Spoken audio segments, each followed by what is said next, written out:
Jangan lupa like and subscribe ya guys. Selamat mendengarkan. Tanpa emosi meninggalkan aula utama, Xiaoyan yang frustrasi mengikuti rutinitas hariannya dan perlahan naik ke puncak gunung di belakang gedung klan. Duduk di puncak gunung, Xiaoyan dengan tenang menyaksikan puncak gunung curam yang jauh diselimuti kabut. Di sana, dalam kabut, adalah pegunungan binatang ajaib Kekaisaran Jiama yang terkenal. Hehe, power di dunia ini, tanpa kekuatan, kamu bahkan tidak berharga. Setidaknya, tidak ada yang mencoba menginjak-injak kotoran. Dengan bahu melambai ke atas dan ke bawah, suara lembut pria muda yang mengejek diri itu bergema di puncak gunung, mengisi udara dengan kesedihan. Sambil menarik rambutnya, Xiaoyan menggigit bibirnya, membiarkan rasa berdarah menyebar di mulutnya. Meskipun dia tidak membiarkan emosinya menghampirinya di aula utama, kata-kata Nalan Yanran menusuk hatinya seperti pisau. Aku tidak akan pernah dihina seperti ini lagi. Membuka tangan kirinya, yang masih memiliki bekas luka berdarah dari peristiwa hari itu, suara Xiaoyan serak tapi tegas. Hehe, nak, sepertinya kamu butuh bantuan. Tepat ketika Xiaoyan mengucapkan sumpahnya, tawa keriput dan aneh memasuki telinganya. Wajah Xiaoyan berubah dan dia segera berbalik. Dengan tatapan seperti elang, dia mengamati sekelilingnya tetapi bahkan tidak menemukan bayangan. Hehe, berhentilah mencari, aku ada di tanganmu. Tepat ketika Xiaoyan mengira dia sedang berhalusinasi, tawa aneh itu tanpa tujuan terdengar lagi. Mata Xiaoyan berkontraksi dan tatapannya tertuju pada cincin hitam tangan kanannya. Anda sedang berbicara. Menahan detak jantungnya, Xiaoyan berusaha menjaga suaranya tetap tenang. Nak, kamu cukup tenang, untuk tidak takut dengan bodoh. Dari ring, suara mengejek terdengar. Kamu siapa? Kenapa kamu di cincinku? Apa yang coba dilakukan? Petik 2. Setelah menenangkan dirinya, Xiaoyan menanyakan pertanyaan penting. Siapa saya? Anda tidak perlu tahu, saya tidak akan menyakiti Anda. Hahaha, setelah sekian tahun, akhirnya aku menemukan seseorang dengan jiwa yang cukup kuat. Keberuntungan apa? Hehe, saya harus berterima kasih atas persembahan Anda selama 3 tahun terakhir, kalau tidak saya mungkin masih akan tidur. Petik 2. Persembahan. Xiaoyan mengedipkan matanya dengan bingung. Setelah beberapa saat, wajahnya menjadi gelap dan kata-kata dingin keluar dari giginya dengan susah payah. Doki saya menghilang, Anda melakukan itu. Hehe, aku harus melakukan itu, nak, jangan marah padaku. Kamu CKER. Xiaoyan yang biasanya tenang dan tenang menjadi marah seperti orang gila. Wajah kecilnya dipenuhi dengan kebiadaban, dan tanpa peduli bahwa cincin itu adalah satu-satunya kenang-kenangan dari ibunya, dia merobek cincin itu dari jarinya dan melemparkannya ke atas tebing dengan sekuat tenaga. Saat cincin itu lepas dari tangannya, pikiran Xiaoyan akhirnya bersih. Dengan tergesa-gesa dia mencoba menangkap cincin terbang itu tetapi cincin itu sudah melewati tebing, jatuh bebas ke bawah gunung. Menatap cincin yang menghilang ke dalam kabut, Xiaoyan tertegun untuk waktu yang lama. Akhirnya, wajahnya kehilangan kebiadaban dan ketenangan. Dia memukul dahinya, kesal, idiot itu terlalu sembrono, terlalu sembrono. Untuk menyadari bahwa penyebab penghinaannya selama 3 tahun terakhir adalah cincin yang selalu dia kenakan, tidak mengherankan jika Xiaoyan bereaksi begitu keras. Setelah duduk di tepi tebing untuk waktu yang lama, Xiaoyan menggelengkan kepalanya tanpa daya. Berdiri, dia bersiap untuk kembali tetapi matanya membelalak dan jarinya dengan gemetar menunjuk ke benda di depannya. Di depan Xiaoyan ada cincin hitam pekat, melayang di langit. Tapi hal yang paling mengejutkan Xiaoyan adalah sosok keriput transparan di atas cincin. Hehe, nak, kamu tidak perlu terlalu marahkan. Aku hanya membutuhkan 3 tahun dokimu. Tetua transparan tersenyum pada Xiaoyan yang tertegun. Mulut Xiaoyan bergerak-gerak dan dia menekan amarahnya.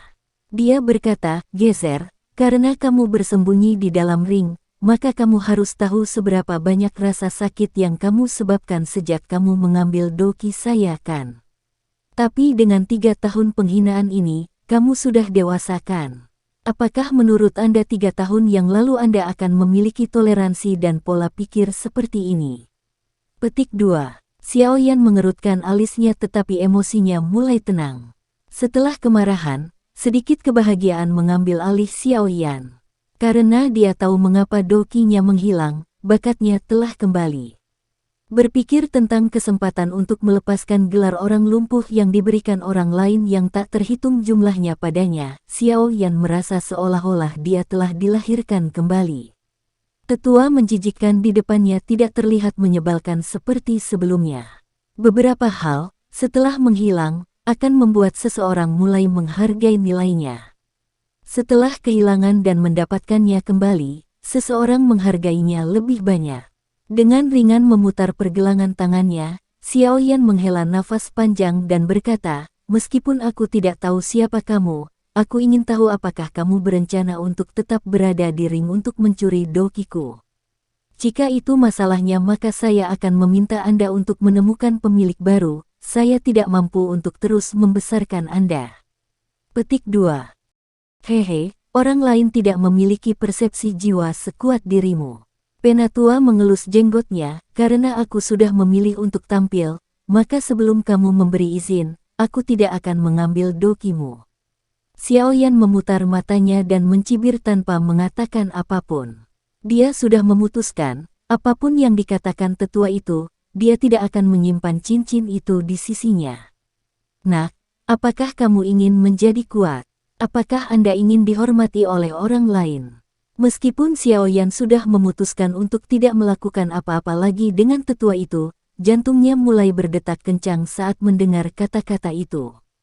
Saya sudah tahu mengapa doki saya menghilang dan dengan bakat saya, mengapa saya membutuhkan Anda untuk menjadi kuat. Menghela nafas kecil, Xiaoyan dengan lancar berkata. Dia tahu bahwa tidak ada makan siang gratis di dunia ini.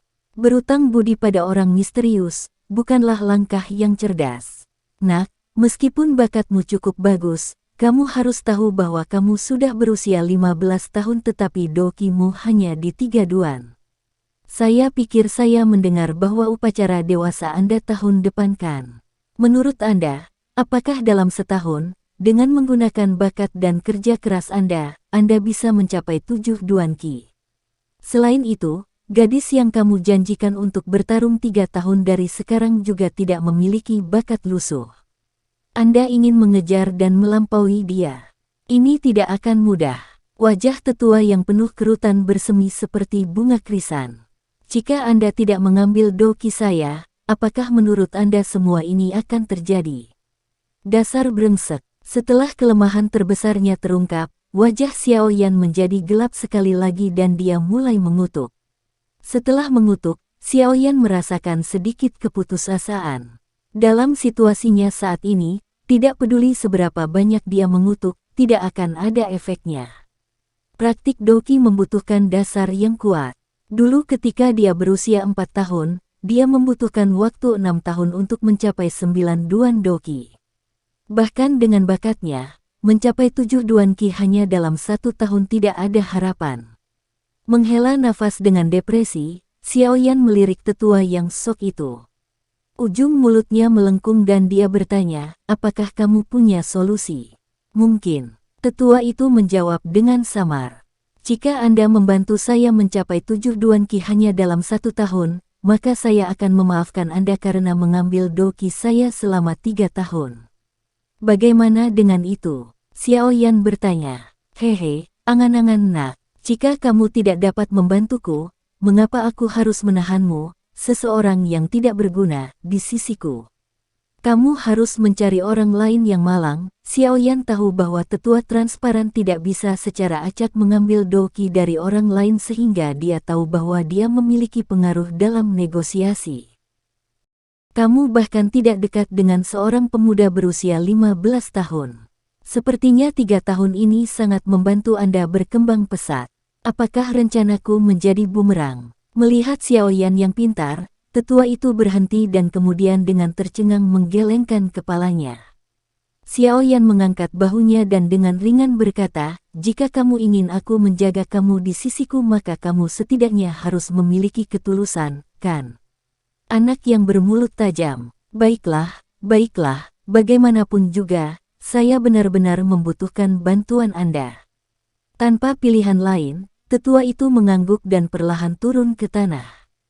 Setelah memeriksa Xiao Yan sebentar, senyum berbahaya menyebar di wajahnya.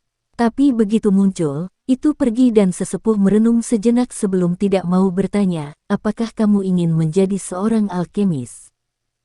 Sekian dulu ya guys. Terima kasih sudah mendengarkan, bye-bye.